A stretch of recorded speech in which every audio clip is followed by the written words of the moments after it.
Okay, whether it's because of time constraints or your budget, sometimes it's just not possible to remodel your home all at once. That's why our next guest says creating a master plan is key. It will help create a cohesive design in your home, regardless of project timeline. So joining me now to explain more, we have Louise Lehane from Ethan Allen. Thank you so much for being here. Thank you for inviting us. Now, I'm especially happy you're here because I think there's something about after the holidays that just makes you want to redecorate. I know that I'm in that situation in my house right now, and I've been looking for some inspiration. So I'm happy that you're here. Thank you. Talk to me about what the master plan is first.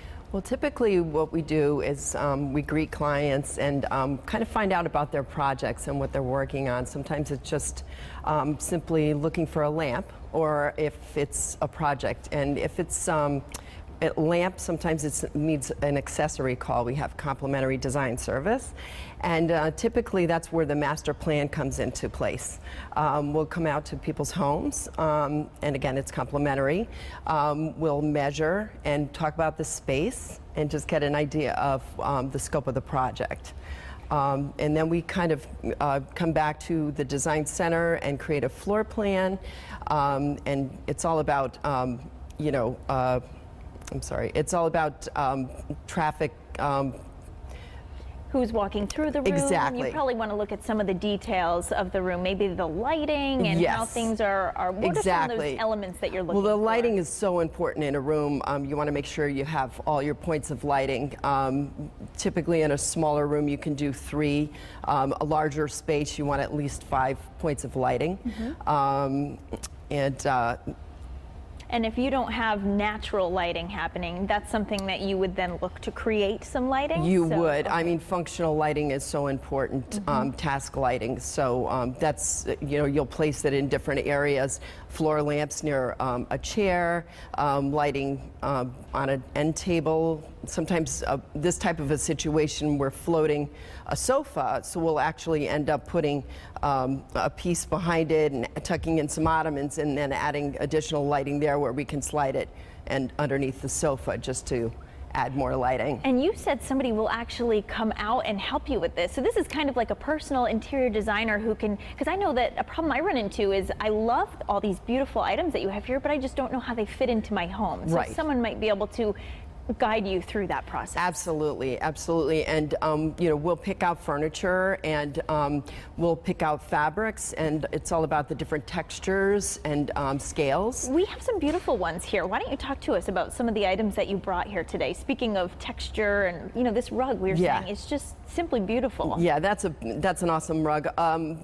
People still do hand knotted Oriental rugs, but this is hand knotted, but it's got a lot of sculpture to it, and it just adds another dimension on the floor, which is a wonderful addition to a space. I love that. And then we're into all the different scales of fabrics, adding some stripes. A lot of the sofas today, we go with neutrals, and then we add the color. We'll inject a nice color. I created like a coastal feel since we're on the shoreline in Clinton, but it's just a fresh, timeless look.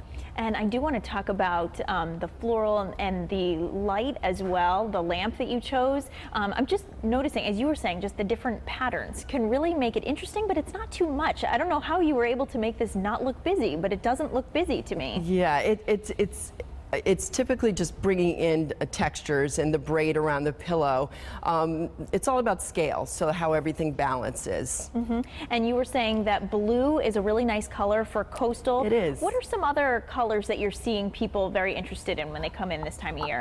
They're bringing a lot of sea glass is coming, is very in the coastal area. We also, again, do neutrals, and we'll pop in corals, and just bring different types of color pops in. So yeah, and I know that a lot of people are choosing to have plants as well. Yes. in their area. How do you know if something is too big? What's just right? Well, it's all about a softening, and it's always great to bring in greenery and soft flowers. You get a lot of hard pieces, and until you bring in this type of a piece or lamps and accessories, but if you don't bring in just a soft soft, wispy floral or you know, a green element.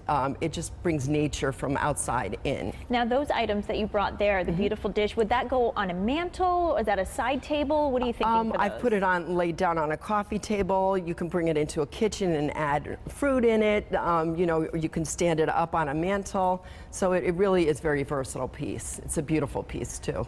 Louise Lehane, thank you so much for being here. From Ethan Allen, some great advice, beautiful pieces. I really enjoyed seeing this and how this works in. I think I'm going to be over there to buy a few pieces as well. And of course, you can log on for more information to ethanallen.com.